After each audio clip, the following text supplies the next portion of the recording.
Hey there, I'm Justin from Privacy Engineering, and welcome to What's New in Privacy. At Apple, we believe that privacy is a fundamental human right, and protecting people's privacy is at the center of everything we do. You want people to love your app and make it part of their life. Building a great feature is how you get their attention, and building with privacy is how you maintain their trust and your place in their life.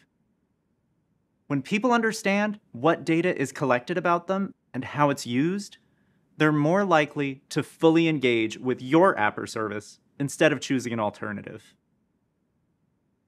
At Apple, we've prioritized great features and great privacy for the people who use our products, and we want to help you deliver this to your customers too.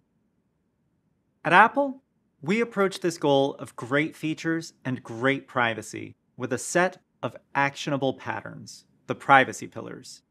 These are a great guide for you as well on how to build privacy into your app. The first is data minimization. Use only the data needed to build the feature. Next is on-device processing. If the feature requires sensitive data, use the power of the device to avoid sharing it with the server. Third is transparency and control. If sensitive data is sent off-device, make sure people understand what is sent, how it's used, and give them control. Finally, security protections. Protect sensitive data in transit and at rest, both on and off the device. In this video, I'll talk about some platform changes that will impact you, some new privacy-enhancing features that you should adopt, and an important new feature with privacy impact. First, I'll talk about some changes coming to the platform that will impact your app. iOS 16 and macOS Ventura include several important changes. A new device name entitlement that restricts access to the device name. The location indicator now shows app attribution in Control Center. Improvements to Gatekeeper that verify the integrity of notarized apps in more places. Launching Mac apps at login now notifies people of additions and has a simplified API. Legacy pasteboard access now requires permission. I'll start with changes to device name access. To make it easier to identify devices, the user's name from their Apple ID account is included by default as part of the device name on iOS. Before iOS 16, the UI Device API allowed apps to access the user-assigned device name. To better align app access of this value with user expectations, the UI Device Name API will return the model of the device, rather than the user-assigned name, regardless of how people customize it. We understand that some apps have multi-device experiences that utilize the device name, like making it clear to people where a document was last edited. If your app uses multi-device features and makes this visible in your app's UI, you can request the entitlement to access the device name. Even with this entitlement, sharing the device name with third parties, other than cloud hosting service providers, is not permitted. Next is updates to attribution for location use. When apps use location, iOS displays an arrow in the status bar. In iOS 16, swiping down from the Control Center indicates which app is using location. Make sure that your app only uses location when expected to avoid surprising people. Now I'd like to talk about the Mac. Gatekeeper checks the integrity of newly downloaded apps. In macOS Ventura, Gatekeeper will now check the integrity of all notarized apps, not just quarantined apps. First, apps need to be properly signed. Starting with macOS Ventura, if your notarized app is no longer validly signed, it will be blocked by Gatekeeper on first launch. You should sign all your executables and bundles, and ensure that their signatures stay valid when you make changes to your apps. In addition to an integrity check, Gatekeeper will also prevent your app from being modified in certain ways. The most common way apps are modified is for updates. Apps validly signed by the same developer account or team will continue to be able to update each other. This will just work. To allow another development team to update your app or restrict updates to only your updater, you can update your info plist. For example here, unrelated app can allow Palabout to update it with just a plist change. Simply add the NSUpdate security policy you want to allow. Within NSUpdate security policy, add Allow Processes, a dictionary mapping team identifiers to an array of signing identifiers. In this example, the policy allows any process with the signing identifier com.example.pal.about, signed by Palabout's team identifier, to update your app. If an app is modified by something that isn't signed by the same development team and isn't allowed by an NSUpdate security policy, macOS will block the modification and notify the user that an app wants to manage other apps. Clicking on the notification sends people to System Settings, where they can allow an app to update and modify other apps. To prepare for macOS Ventura, you should sign the executables and bundles for your app and make sure those signatures remain valid after updates. Enumerate any updaters you use and adopt an NSUpdate security policy. Remember that if your app tries to modify other apps outside the policy, users will need to allow this. Next, I'll talk about launching apps at login on the Mac. In macOS Monterey and earlier, when someone logs into their Mac, apps can run at login using launch agents or daemons. This is convenient as it allows apps to run menu helpers, check for software updates in the background, or synchronize data across multiple apps. Sometimes, when a user logs into their Mac, apps that aren't relevant open and may be in their way. In addition, apps or other software can access sensors or data like location.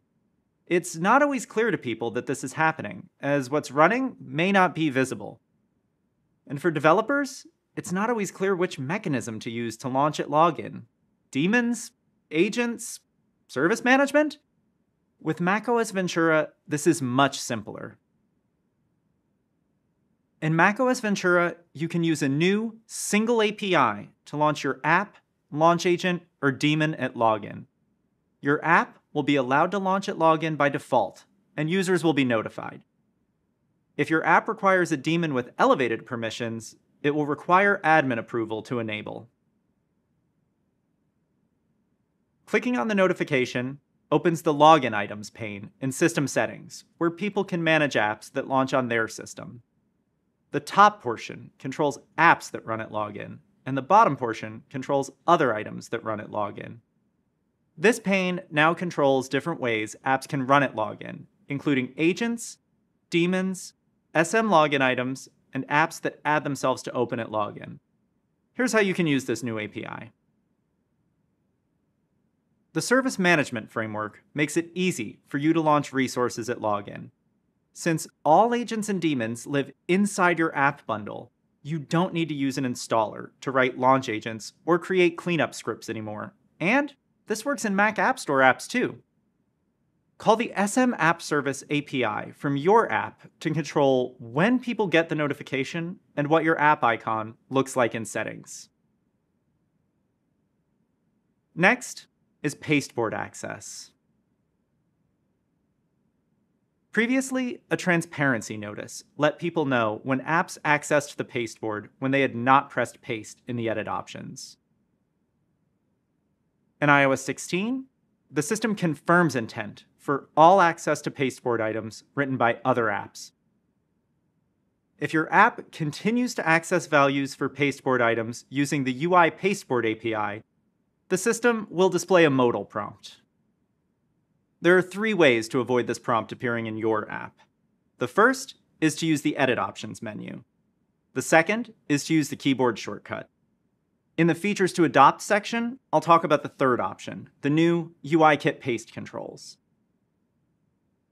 Those are the privacy changes coming to the platform that you need to know about.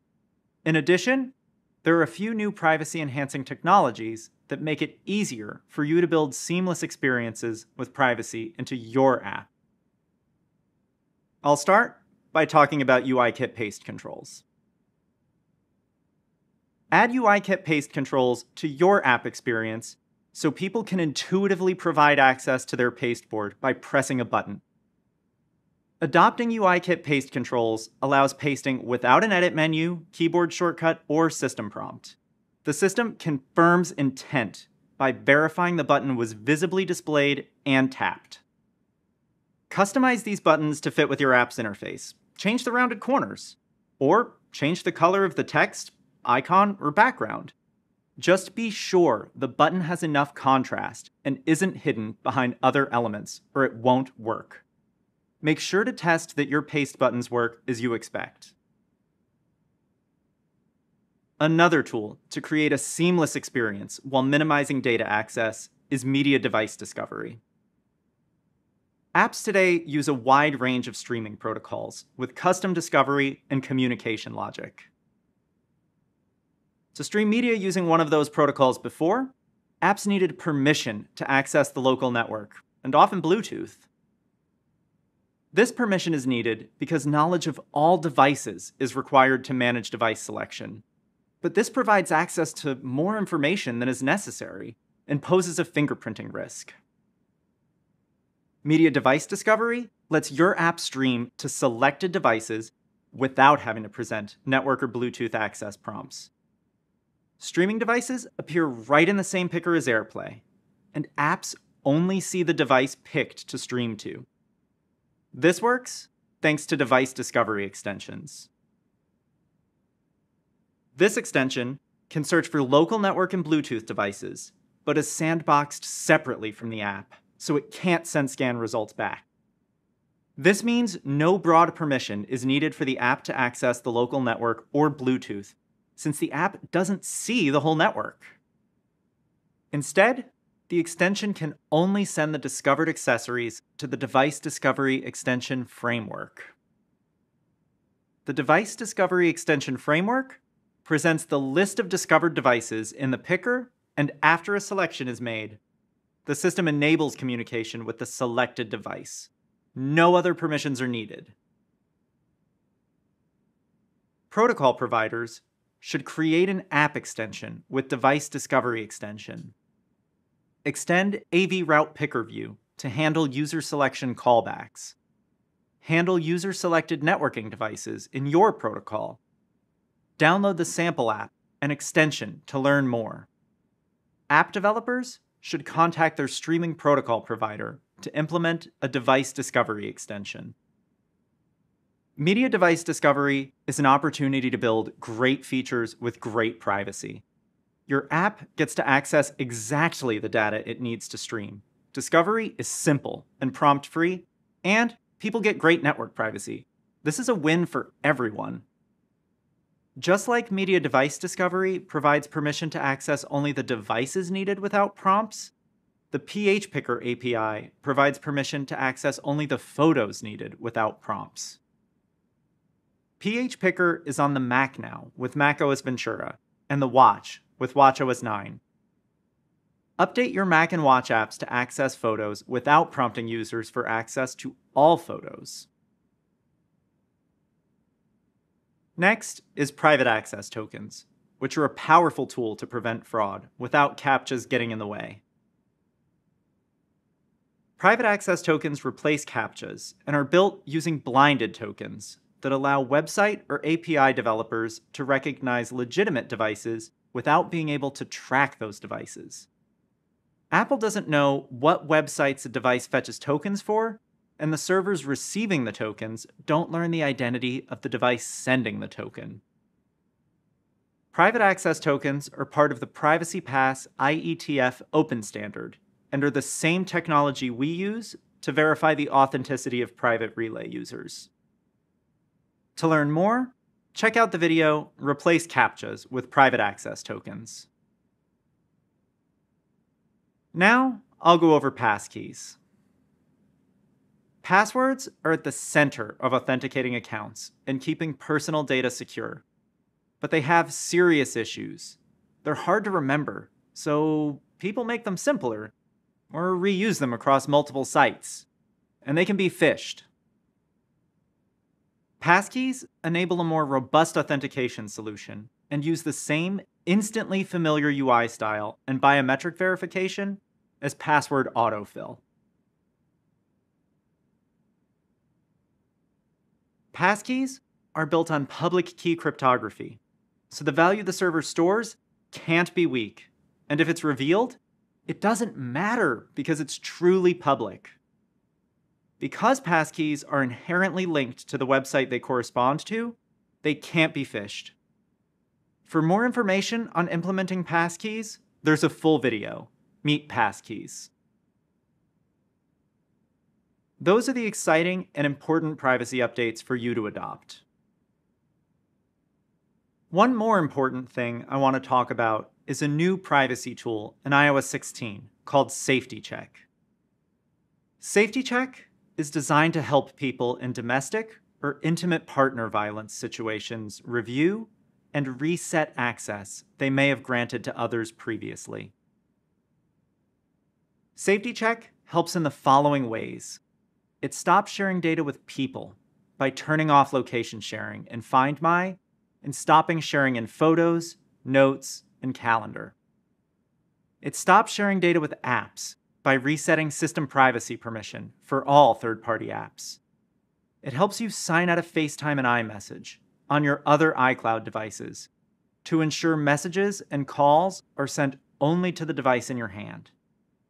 It walks you through signing out of other iCloud devices to ensure other devices can't receive updates on location from Find My, Photos, Calendars, etc. It helps you change passwords for both the device and iCloud account, and trusted phone numbers for iCloud two-factor auth. And it helps you manage emergency contacts to make any changes as needed. All these things together help people with threats to their personal safety control access to their data. There are two ways to use Safety Check. The first is emergency reset for crisis situations, when you need to immediately reset access across people and apps. The second is manage sharing and access, which provides more fine-grained control over each capability of Safety Check. Emergency reset lets you quickly take action across all people and all apps, and disables access to FaceTime and iMessage on your other devices. Then, you're walked through securing your iCloud account to the device in your hand and reviewing your emergency contacts and trusted devices. Manage sharing and access lets you review person by person and app by app to review who you're sharing with. You can sort this by name or the type of information you're sharing. This is a great tool to understand and control your sharing with a particular person. It also can help you find an app with sensitive permissions installed by someone with access to your device. Quick Exit is available in all Safety Check flows and quickly lets people exit the flow if they're concerned someone might see what they're doing. Pressing it returns them to the home screen, and the next time they enter settings, they'll be back on the main settings page, not in Safety Check. Safety Check helps people in domestic or intimate partner violence situations take back control of their private data. Privacy isn't just about making a decision in the moment you share data, but also being able to understand and change that decision at any time. This is just one example of how Apple designs for privacy. Designing for privacy in your app will help you build and maintain trust with your users. iOS 16 and macOS Ventura bring many new technologies to help you on this journey. Prepare for new platform updates like UI device name changes and gatekeeper improvements. Adopt media device discovery extensions, UIKit paste controls, private access tokens, and passkeys. Thanks for joining me today. We can't wait to see how you build great features and great privacy into your app.